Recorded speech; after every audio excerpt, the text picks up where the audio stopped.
English students, teachers, actors, despair no longer. I am here to help because you can understand Shakespeare. I'm going to be helping you do that today with The Tempest Act 1, Scene 2. This is a long one, so we're going to be splitting it into two parts, so it's nice and bite-sized for you. Remember, there's three obstacles that prevent you from understanding Shakespeare, and that's the fact that this is a performance, it's poetry, and he's got more prior knowledge. But together, let's go through this. My name is John Donovan, former English teacher, professional actor, Shakespeare lover. Here is The Tempest. We just left off with a group of unsavory and mixed company characters all going down in a shipwreck. And now we're actually going to go to the island that is right nearby, the island they were scared of running aground on. Enter Prospero and Miranda. If we go back to those opening the persons of the play, we see that Prospero is the right Duke of Milan. So last scene, we met Antonio, who usurped him. So it seems like in the past, something has happened before this play. And that is Antonio has taken the throne from Prospero. And his daughter, Miranda, is there with him. So those two enter. And Miranda's going to speak first. She's going to say, "If by your art, my dearest father, you have put the wild waters in this roar, allay them." And allay means sort of like stop. So if you buy your art, she's not talking about painting or anything else. She's talking about magic. Prospero is a wizard. All right. So art in Shakespeare oftentimes means something that you're skilled at, to the point that it's become like an art for you. I remember having a conversation once with some other teachers. Is writing a science or an art? Science being there's a technical, this is how you do it. Art being there's more skill and finesse and feeling involved. And Prospero, his art form is magic. So we're going to see a lot of him using magic. So it appears that he has actually summoned this wild water roar. This tempest is actually his doing.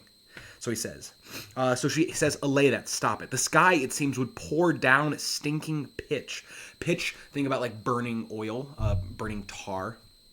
All right, so it seems that the sky is pouring down this fire, but that the sea, mounting to the welkin's cheek, the welkins is the skies, dashes the fire out. So there's this interplay of like lightning and thunder coming down. That's like the stinking pitch. But then it would be pouring this down if not for the fact that the sea is rising so high up it's touching the sky and putting that fire out. So this is a terrible tempest that he has summoned. "Oh, I have suffered with those that I saw suffer, a brave vessel." So Miranda feels for the people that are on this vessel. She doesn't know them, but she suffers with them. She has compassion. That's going to be a good mark of her character. So right off the bat, we're seeing that Miranda, pretty good person. A brave vessel, meaning splendid, but also could be courageous vessel. That's the ship. "Who had no doubt some noble creature in her, dashed all to pieces." So she's like, there must be someone noble in there, and it's been dashed to pieces. "Oh, the cry did knock against my very heart." Their cry of, "Oh no, we're drowning," it battered my heart. "Poor souls, they perished. Had I been any god of power, I would have sunk the sea within the earth, or ere it should the good ship so have swallowed, and the frauding souls within her." So she said, if I had any power, if she was a goddess, she would have sunk the sea within the earth. I would have taken down the sea and absorbed it up into the earth. Or, air means before. That's one of those good terms that it's good to remember, that whenever you see air, E-R-E, that just means before. Or before it should the good ship so have swallowed, and the frauding souls within her. The souls constituting the freight. So the frauding souls are those who are in the freight, but they also may be fraught. They may be burdened. All right? So she would have done this before the sea could have swallowed them up. Prospero responds and says, "Be collected." So clearly Miranda's upset. He's saying, collect yourself. "No more amazement." Now, amazement literally means to be amazed. It's not just like, oh, really good. It's you are awestruck. Here you have consternation. She's saying, so don't be perturbed by this anymore. Tell your piteous heart. And your piteous heart is not like your heart is pitiful. It is a heart that is pitying. So she's feeling compassion. So tell your heart that is pitying, there's no harm done. So even though this was a terrible storm, Prospero actually hasn't harmed anyone. Interesting. Miranda cries, "Oh, woe the day." So perhaps she doesn't believe him. Prospero says, "No harm. I have done nothing but in care of thee, my dear one, thee, my daughter." Now, one thing that's important is thee, thou, thy. We oftentimes think that's very Shakespearean for just you. Actually, it's the intimate form of you. So if you know Spanish, tú is how you address someone that you are familiar with. Usted is how you address someone that you are showing respect to or is a stranger, right? It also can show rank. So we actually used to have that in English. You is how we used to address people formally. Thee, thou, thy, that's how we used to address people familiarly, people who are close to us, people who are intimate. So Prospero is that I have done no harm, and haven't done anything except for to take care of you, Miranda, of thee, my dear one, thee, my daughter, who art ignorant of what thou art, not knowing of whence I am, nor that I am more better than Prospero, master of a full poor cell, and thy no greater father. So it appears that Miranda doesn't know what she is. She doesn't know what Prospero is. Now, he's probably talking about the fact that he is the rightful Duke of Milan. It appears that she's ignorant that she's some type of princess to him. If you are ignorant of what you are, not knowing of whence I am, from where I come, nor that I am more better meaning higher in rank. So I am higher in rank than just the person who is a master of a poor cell. A cell, think of like a jail cell. Not actual jail, but like a small, tiny room. That's what a cell means. That's also where we get the word for cells, like in plants and other things. Tiny room. So he says, I'm a master of more than just the tiny cell that we live in. I am of higher rank, but you don't know where I'm from, and you don't know yourself, meaning you don't know your rank. So that's what he's actually referring to. Miranda says, more to know did never meddle with my thoughts. So there, I've never been curious. More to know has never meddled with my thoughts. That desire to have more knowledge has never interfered in my thinking before. Prospero says, 'tis time I should inform thee farther. Lend thy hand and pluck my magic garment from me. Okay, so he says that now it's time to tell you some things that you have not yet learned. It appears that Miranda, who's a pretty young girl, she's in her mid-teens, has much to learn about her past. Pluck my magic garment from me. So he is wearing this cloak. That's a note that the director should have a magic cloak about him. It's this idea that Prospero is magical, but it's not born within him. I think we can kind of tend to take wizards and sorcerers and warlocks and all these things and sort of go, yeah, someone who uses magic. Prospero is like a wizard. Wizards who get their magic through study or through magic artifacts that they use and manipulate. Right? He's not a sorcerer who has inborn magical ability. So we're going to see him have various things that allow him to use his magical arts. And one of this is this magical cloak. When he has a cloak, he is able to be powerful. So she takes it off and he says, so, lie there, my art. And there he's addressing his cloak. And when he calls it my art. So the cloak is the thing that gives him his magic power. That's going to be important to know. He can set aside his magical powers and take them up upon himself. It's not a thing that he innately has. Wipe thou thine eyes. So this is to Miranda. So wipe thou thine eyes. She's crying. Have comfort. The direful spectacle of the wreck, which touched the very virtue of compassion in thee, I have with such provision in mine art so safely ordered, that there is no soul, no, not so much perdition as in a hair betide to any creature in the vessel, which thou heardst cry, which thou sawest sink. All this to say that this direful bad spectacle, sight of the wreck, it touched the very virtue of compassion in your heart. This awful sight that you saw, which stirred you to compassion, I have so safely ordered with my magic that no soul, not so much as the loss of a hair, has happened to any creature on that ship. Even though you heard it cry, you saw it sink, they are all safe. Sit down, for thou must now know farther. So he's going to teach her. I'm going to tell you more. Miranda says, you have often begun to tell me what I am, but stopped, and left me to a bootless inquisition, meaning a profitless inquiry, concluding, stay, not yet. So she says, many times you've sat me down to tell me what I am, but it always stops with stay, meaning wait, not yet, it's not time yet. Prospero says, the hours now come. The very minute bids thee ope thine ear. Ope means open your ear. Obey and be attentive. Canst thou remember a time before we came unto this cell? So do you remember any time before we came to live here in this tiny cell on this island? I do not think thou canst, for then thou wast not out 3 years old. Thou wast not out 3 years old means that you were not yet fully 3 years old. So I don't think you can remember a time before you're on this island. Miranda has grown up here. So she says, certainly, sir, I can. Oh, so she can remember this time. By what? By any other house or person? Of anything the image tell me that hath kept with thy remembrance. So tell me what you remember.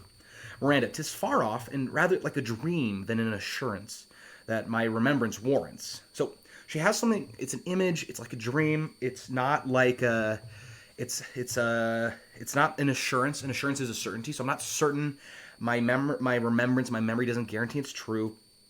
So she asked, had I not 4 or 5 women once that tended me? Did I have all these people? Thou hadst, and more, Miranda. But how is it that this lives in thy mind? So he's curious, how do you remember this? What seest thou else in the dark backward and abysm of time? The dark backward is the past, and the abysm, it's like it's time is the past, and time is this all engulfing abyss that swallows everything. So he's like, what else do you remember from the past? If thou rememberest aught ere thou camest here, how thou camest here, thou mayst. So if you can remember aught means anything. If you can remember anything, ere, there's that before again, thou camest here. Camest, C-A-M''St, that just means camest. That just means came in the past tense. All right. If you can remember anything else before you came here, how thou camest here, thou mayest remember. Miranda says, but that I do not. I do not remember how we came here. Prospero, 12 years since, Miranda, 12 years since, thy father was the Duke of Milan and a prince of power. Okay, so it has been 12 years since they came to this island. And if Miranda was not yet 3 years old, she is somewhere around 14, 15, okay? So it's been 12 years since I was the Duke of Milan and a prince of power. And Miranda says, sir, are you not my father? Prospero says, thy mother was a piece of virtue, a perfect example of chastity. And she said thou wast my daughter. And thy father was Duke of Milan, and his only heir and princess no worse issued. No worse meaning no less nobly born. So she's like, are you not my father? She's saying, wait, is this a story of like, you were the Duke, you're not actually my father? He says, nope, your mother was a piece of virtue, meaning she was the very example of chastity. So she was never unfaithful to me. She said you were my daughter. And your father was the Duke of Milan. That was me. Ergo, transitive property. I am your father. I was Duke of Milan. My only heir was you, who is a princess. All right? Transitive property. Shakespeare has throughout his plays kind of this anxiety about cuckoldry. To be cuckolded is to have your wife cheat on you. And especially to have someone else's child and have the husband be sort of made a fool. That's an anxiety that he talks about in a lot of his plays. Sometimes to humor, sometimes to not. And here it just shows up being like, nope, you are in fact my child. So he reveals your princess. And Mary says, oh, the heavens! What foul play had we that we came from thence? Or blessed was it we did? So she's saying, what foul thing happened that we came from being royalty? Or was it actually a good thing that we came from there? Prospero says, both. Both, my girl. It was both foul and blessed that we came here. By foul play, as thou sayest, we were heaved thence. But blessedly holp hither. Holp means helped. So we came here because of foul play, but we were also given blessed help to come here. Miranda says, oh, my heart bleeds to think of the teen that I have turned you to.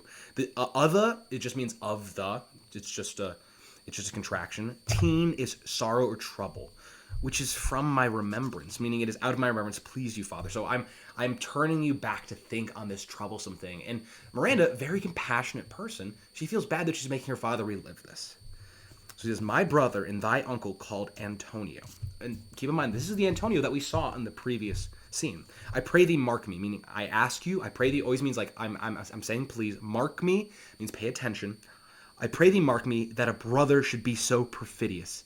He whom next thyself of all the world I loved, and to him put the manage of my state, as at that time through all the signories it was the first, and Prospero the prime duke, being so reputed in dignity and for the liberal arts without a parallel. Let's unpack that first in itself. So it says, so my brother, your uncle Antonio, he whom next thyself, so he who after you of all the world I loved. So I loved him second out of all the world, only after you. So he says, and to him put the manage of my state. So he gave him management. He was the controller of the state of Milan because he was the duke. He could pass that management around. And it, as at that time, through all the signories, meaning of all the foremost, it was the first, and Prospero the prime, through all the signories, all the lordships, it was the first. And Prospero the prime, meaning the foremost duke, being so reputed in dignity. So Prospero, me, had so much dignity. And for the liberal arts, without a parallel. So he was most learned in the liberal arts. And it's important here to keep in mind the difference between liberal arts and mechanical arts. Mechanical arts are the things that get things done. It produces, all right? So here, the mechanical arts would have to do with like engineering, how to build things, how to farm things, husbandry, these types of things. The liberal arts are rather about those things that are to men who are liberal, that is free. So if you are free, you don't have to work. You're free from work, so then you can pursue other things. Things that are not inherently productive. So this is like where philosophy comes from. The liberal arts really encompass grammar, logic, rhetoric, arithmetic, geometry, music, astronomy, all of these things. And you can still find schools that have this today, that they teach the liberal arts. So he says, of the liberal arts, I was without parallel. Those being all my study, meaning I spent all of my study on the liberal arts, and the government I cast upon my brother, and to my state grew stranger, being transported and wrapped in secret studies. So Prospero says, I was studying these secret studies. They raptured me. I was transported. I was conveyed to another place, probably mentally. He says that he grew strange to his state, meaning he became a stranger. He became unacquainted with it. Even though he was still the ruler, his brother, as the manager, came to know the state really well, as Prospero got more and more involved in the liberal arts, in these secret studies. And now we see that he's a wizard who can cast magic. So it seems like he kind of had this interest and this obsession and this rapt attention to the secret, occult, liberal, magical arts. And that took him away from the governance of his government. A little redundant there, as his brother got more and more power that he willingly gave him. It says, thy false uncle, and he pauses, dost thou attend me? Meaning, are you listening? Sir, most heedfully, meaning, yes, of course. So, thy false uncle, being once perfected how to grant suits, how to deny them, who to advance, and who to trash for topping, new created the creatures that were mine, I say, or changed them, or else new formed them, having both the key of officer and office, set all hearts i' the state to what tune pleased his ear, that now he was the ivy which had hid my princely trunk, and sucked my verdure out on it. So, there's a little bit of poetry happening, a little bit of imagery, right? So he says, being once perfected how to grant suits, meaning he had mastered the handling of formal requests. Think of like law. He knows how to handle the law. He knows how to handle suits, pressing matters, formal inquiries, these types of things. So he knows how to deny suits. He knows who to advance, who to give promotions to, who to trash for overtopping. Overtopping is for rising too high. Trash means to restrain or hold back. So he knows who to advance, who to hold back. New created the creatures that were mine. So he made the dependents, people that relied on Prospero. So he's replacing them with his people, I say, or changed them, or else new formed them. So everyone that was dependent on Prospero, he replaced, or he changed, or he did away with. He means that he changed the duties and allegiances of existing officials, or he created new ones.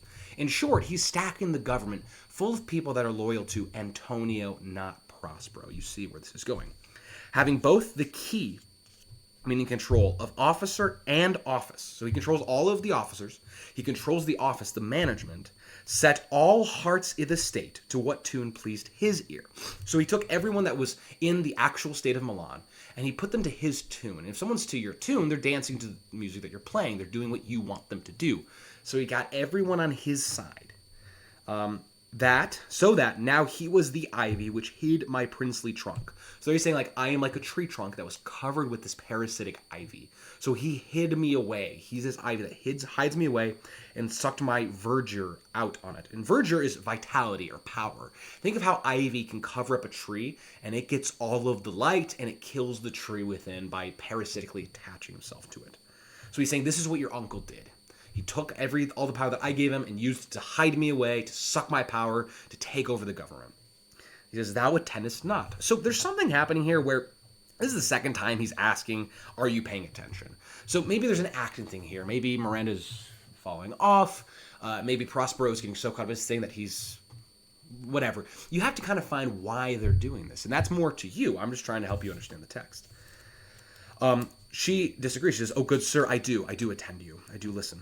She says, I pray thee, I ask you, mark me, listen. I, thus neglecting worldly ends. So he had neglected everything in the world. All these mechanical things, the running of the state, all these practical things. He neglected them because he was studying his liberal arts. He was studying his magical arts. So I, thus neglecting worldly ends, all dedicated to closeness and the bettering of my mind. So closeness is seclusion. I dedicate myself to seclude myself, to better my mind, to learn, with that which, but by being so retired, or prized all popular rate. So he bettered my mind with that which, merely by being so retired, or prized all popular rate, meaning became too precious for the people to value or understand. He says, I became something so much better that people didn't understand me. They didn't know how to value me. Imagine like a child finding like a precious rock. They might be like, oh, that's pretty, but they may not know that it's worth maybe millions of dollars, for example. In my false brother awaked an evil nature, and my trust, like a good parent, did beget of him a falsehood in its contrary, as great as my trust was, which had indeed no limit, a confidence sans bound. So, by doing this, in my brother there awaked an evil nature, and my trust, like a good parent, meaning from the colloquial, good parents breed bad children. So this idea of if you want to see a bad child look at their parents are good people. It's an ancient puzzle. Why can't we raise our children in virtue? Plato talks about this, or Socrates in one of Plato's dialogues. How can you instruct virtue? How can you make a child good? And one of the big puzzles of this is that you have good men that cannot create good children. So he says, like a good parent did beget of him a falsehood in its contrary, meaning in its inverse quality, as great as my trust was, which indeed had no limit. A confidence sans, meaning without bound. So he had boundless confidence and trust in his brother. And his brother had the inverse. He had the contrary. So just like him, by Prospero giving Antonio all of this trust, all of this power, being a good and better parent, being so advanced in the bettering of his mind by his arts, he has created this evil child in his brother Antonio. Antonio, who distrusts Prospero, to the complete opposite, that Prospero has confidence in him. So he, Antonio, being thus lorded, not only with what my revenue yielded, but what my power might else exact, like one who, having into truth by telling of it, made such a sinner of his memory to credit his own lie, he did believe he was indeed the Duke, out of the substitution, executing the outward face of royalty with all prerogative. Hence his ambition growing, and he pauses again. So Antonio, being thus lorded, not only with what my revenue yielded, so he was lorded, he is running the state, and he is lorded not only with what my revenue, meaning like the revenue of my state, my riches gave him, but what my power might else exact. So he says he becomes like one who have into truth by telling of it. Someone who tells a lie but comes to convince themselves that the lie is true by a repeated telling of it. He says that he made such a sinner of his memory to credit his own lie. So he makes his memory a sinner by convincing his memory that the lie is true. He's deceiving himself. Antonio comes to believe that he was indeed the Duke, out of the substitution, meaning as a consequence of the substitution, and executing, portraying the outward face, the outward image of royalty with all prerogative. So meaning out of this substitution of the lie in his memory for the truth, out of this outward-facing acting of royalty, he believes that he is the Duke. Hence, his ambition growing, he pauses again, dost thou hear? Miranda is apparently paying a lot of attention. You got to be asking, what is Miranda doing? What is Prospero doing that he constantly is afraid that Miranda's not listening? Miranda says, your tale, sir, would cure deafness, meaning even the deaf would listen to you. Okay, so Prospero says to have no screen between this part he played and him he played it for, he needs will be absolute Milan. So he wanted to be the Duke of Milan in actual fact, rather than merely exercising power as the Duke's proxy. So he wants to remove, he wants to have no screen between the part he played and him he played it for. Him he played it for is the Duke, the part he played is acting Duke. He wants to remove that screen so he is one in the same. Me, meaning as for me, poor man, my library was dukedom large enough. So just merely his books was as much reign as he wanted. Of temporal, meaning passing, fleeting, in-time royalties, he thinks me now incapable. Confederates, so dry he was for the sway, with the king of Naples to give him annual tribute, do him homage, subject his coronet to his crown, and bend the dukedom yet unbowed. Alas, poor Milan, to most ignoble stooping. So, of temporalities, he thinks me now incapable. He thought even of all temporal rulings, of the ability to rule like earthly things here in the kingdom, he thought I was incapable. So, Confederates meaning he plots. So dry he was for sway, so thirsty he was for sway, for the ability to sway people, to get power. So thirsty was for power with the king of Naples, who we saw. The king of Naples is actually, in fact, Alonso, who was on the boat last round too. So with the king of Naples to give him annual tribute, to do him homage, subject his coronet to his crown. Meaning he subjected Antonio's coronet to Alonso's crown. A coronet is a lesser crown, indicating the wearer's inferiority to the sovereign. So he was so desperate for power that he decided to become like a ruler, a duke, under Alonso's kingdom. So he teamed up with someone else and bend the dukedom yet unbowed. So to bend is to bend the knee, to be subject to. So he took the dukedom, which had yet been unbowed, which had yet bowed to nobody, and he bent the knee. So he calls out, alas, poor Milan, his dukedom, the place that he ruled. Alas, I feel sorry for you because you have bowed to a different power. You are no longer self-governing. He says, to most ignoble stooping, by making Milan previously free a tributary subject of Naples. And Miranda cries out, oh, the heavens! Prospero says, mark his condition, his treaty, and the events, the outcome. Then tell me if this might be a brother. So tell me if this might be a brother is like, hey, would a brother act this way once I tell you what the treaty is and what the outcome of the events of this treaty were? Miranda says, I should sin to think but nobly of my grandmother. So he says, I should sin to think but nobly means to think anything but nobly of my grandmother. Good wombs have carried bad sons. So Antonio's character does not imply that his mother was a bad parent. So Prospero says, now the condition, meaning now the treaty. The king of Naples, being an enemy to me inveterate, hearkens my brother's suit. So Alonso was Prospero's enemy. He says, he was my enemy. He listens to my brother's suit, to my brother's appeal, which was that he, in lieu of the premises, in return for the conditions agreed upon of homage, and I know not how much tribute, how much pay, should presently extirpate me and mine out of the dukedom and confer fair Milan with all the honors on my brother. So the plan was kick me out, and all of my family out of the dukedom, and then put the country of Milan in with all the honors on my brother. He would be a tributary king. Whereon a treacherous army levied one midnight, fade to the purpose, did Antonio open the gates of Milan. So there was a treacherous army. It was levied together, it was gathered together, and Antonio at midnight opened the gates of Milan, opened up the city walls to bring them in. And in the dead of darkness, the ministers, meaning the agents for the purpose, hurried thence me and thy crying self. So an army came in the dead of night and took me and you out of our kingdom. Miranda says, alack, for pity, I not remembering how I cried out then, will cry it o'er again. So I don't remember how much I cried at the time. I'm going to cry now again for this. As she's learning this terrible thing that's happened.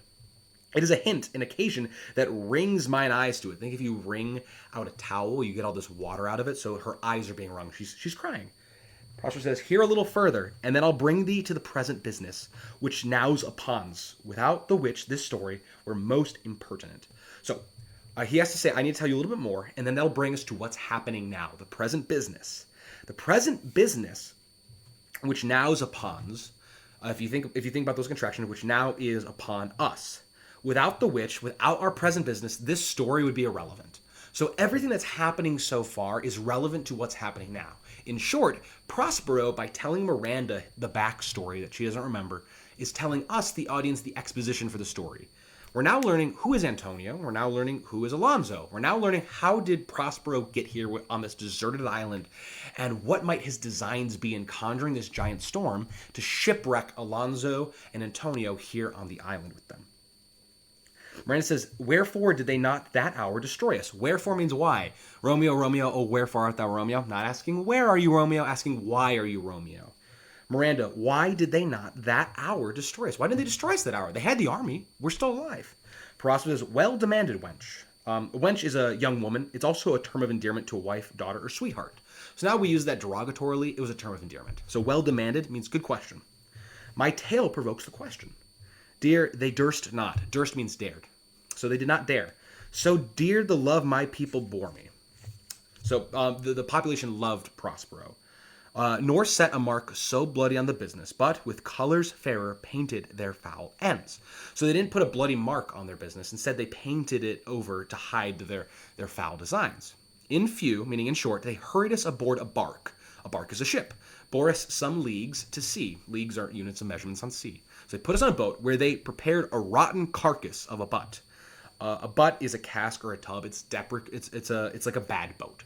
It's a rotten carcass is the decrepit form of a boat. So they put us on a boat, not rigged, nor tackle, sail, nor mast. So there was no way to sail this boat. It just floats.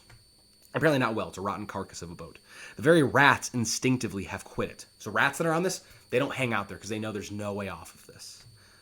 There they hoist us to cry to the sea that roared to us, to sigh to the winds whose pity, sighing back again, did us but loving wrong. So they say they hoisted us there, they put us out there so that we'd cry to the sea, and as we cried, oh, please help us sea, please guide us sea, the sea roared back. They sighed to the winds, oh, winds sighing, and the winds, who pitied us, they sighed back again, but they loved us wrongly, meaning that in sighing out of love for us, it actually had the adverse effect and it pushed them farther out to sea.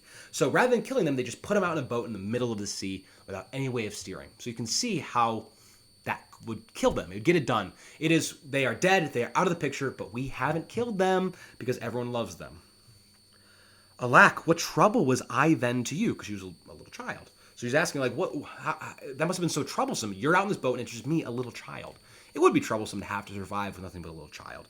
Again, Miranda, though, very empathetic, saying how hard that must have been on you. Prospero says, oh, a cherubim that wast that did preserve me. A cherubim is like a baby angel. So he says, you were a baby angel that preserved me. Thou didst smile, infused with a fortitude, that's a courage, a resolve from heaven. When I have decked, meaning covered the sea with drops full of salt. So when I covered the sea with drops full of salt or tears full of salt, I covered the sea with my tears. Under my burdened groaned, which raised in me an undergoing stomach to bear up against what should ensue. So as he was crying, he was groaning under his burden. Your smile, infused with fortitude from heaven, raised in me an undergoing stomach, a courage to bear up against what should ensue, to fight against what was happening. I might ask, how came we ashore? Because now they're on an island. Obviously, they didn't die. Prosper says, by providence divine, meaning by God's plan, some food we had and some fresh water, that a noble Neapolitan, a Neapolitan is someone from Naples, which is where Alonso was king. So he says, a noble Neapolitan, Gonzalo. We've met Gonzalo. He was the guy from the previous scene who was so hung up on the bosun hanging, and that being a sign about why they're not going to drown, because a hangman can't drown. So we've seen him. Apparently, Gonzalo was noble, both in the literal sense, he's a courtier, but also in the sense of probably being good. He helps them out. He gives them food and some fresh water. Gonzalo, out of his charity, who being then appointed master of this design, did give us with rich garments, linens, stuffs, and necessaries, which since have steaded much. So he gave us food, fresh water. He gave us garments, linens, stuffs, and necessaries, things that we need, which since have been very useful. So of his gentleness, of his nobility and kindness, knowing I love my books, he furnished me from mine own library with volumes that I prize above my dukedom. So putting them on the boat, Gonzalo also gave them lots of means of survival, also gave him his books from his library. That's important. Miranda says, would I might but ever see that man. She wishes she could see that man, probably to thank him for giving them all their useful things. Now we see how Prospero has all of these magical items here on the island with him. It's from his books and all the linens, think the magical cloak. Gonzalo gave it to them as he was gentle. He's like, okay, I'm going to follow orders and put you out to sea, but I'm going to give you all these things that will help you survive. Okay, so Prospero says, now I arise. So now referring to the action of standing or to Prospero's rising fortunes. It could be a double. He could be putting on his quote. So he said, now I arise back to my station from deposed exiled duke to dukedom, because he's setting in plan a motion to regain his power. Or he could literally be standing up, or he could be putting on his cloak, all of which would be a rise for him. Now I arise, sit still, meaning continue to sit, and hear the last of our sea sorrow. Here in this island we arrived, and here have I, thy schoolmaster, made thee more profit than other princes can, that have more time for vainer hours, and tutors not so careful.